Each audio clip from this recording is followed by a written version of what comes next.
Assalamualaikum warahmatullahi wabarakatuh. Perkenalkan, nama saya Santi Siding, NIM 18024050998. Di sini saya akan menjawab soal UAS dari Hukum dan Politik Agraria. Adapun soalnya yang pertama, jelaskan definisi politik dan hukum agraria.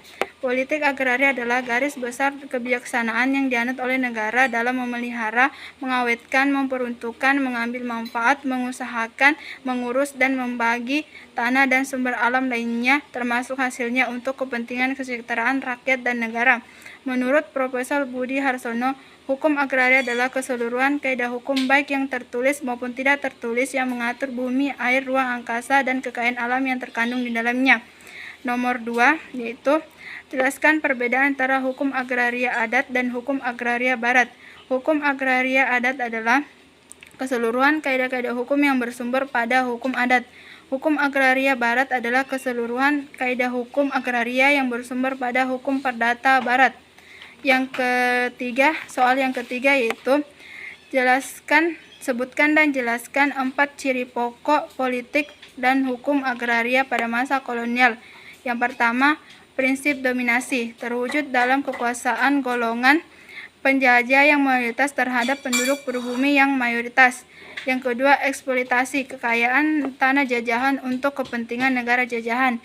Yang ketiga, diskriminasi nampak pada penjajah menganggap lebih superior dibandingkan dengan penduduk pribumi. Yang keempat, defendemi masyarakat jajahan terhadap penjajah.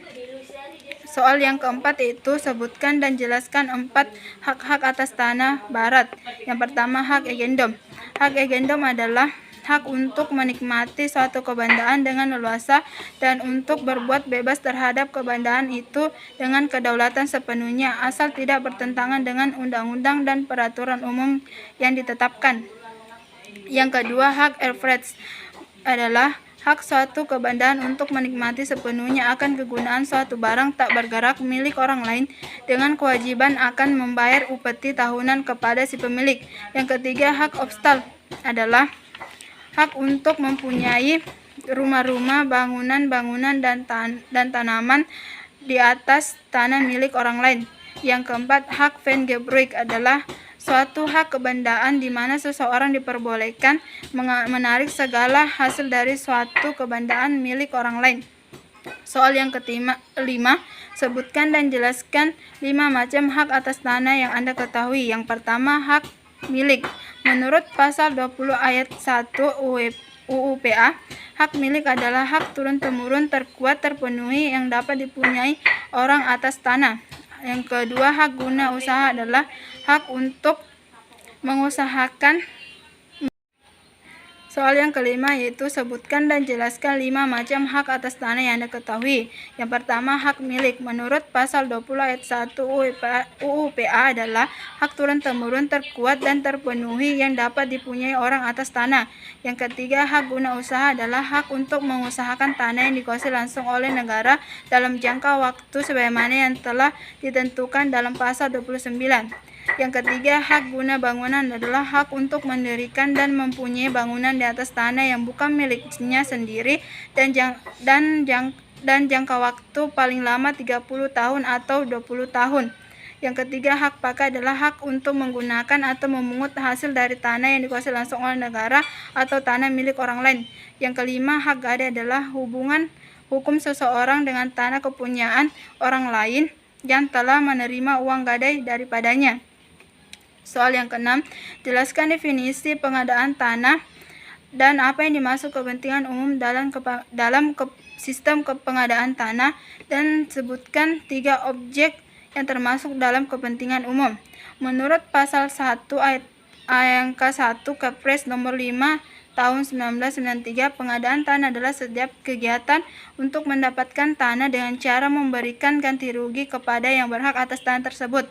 Kepentingan umum dapat dikatakan untuk keperluan, kebutuhan, atau kepentingan orang banyak atau dalam tujuan yang lebih luas.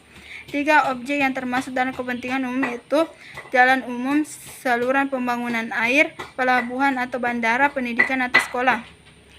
Konflik agraria, soal yang ke-7, konflik agraria Indonesia masih saja terus berlangsung, bahkan semakin meningkat. Menurut Anda apa penyebab utama dari terjadinya konflik agraria tersebut? Yang kedua, sebutkan salah satu contoh konflik agraria yang Anda ketahui. Penyebab terjadinya konflik agraria itu ketimpangan kepemilikan hak. Yang kedua, tidak adanya penanganan hukum yang tegas. Yang ketiga, penyalahgunaan wewenang. Salah satu konflik agraria yang sering terjadi yaitu sengketa tanah. Dalam mengatasi permasalahan sengketa tanah dapat dilakukan dengan dua cara, yaitu penyelesaian melalui pengadilan dan penyelesaian dengan cara kekeluargaan. Hal yang ke-8 yaitu jelaskan keterkaitan antara reforma agraria dengan kesejahteraan petani.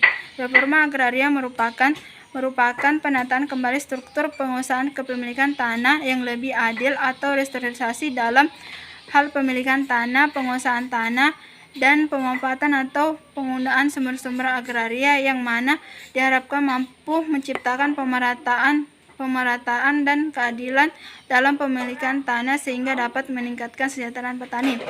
Mungkin hanya itu saja. Sekian dan terima kasih.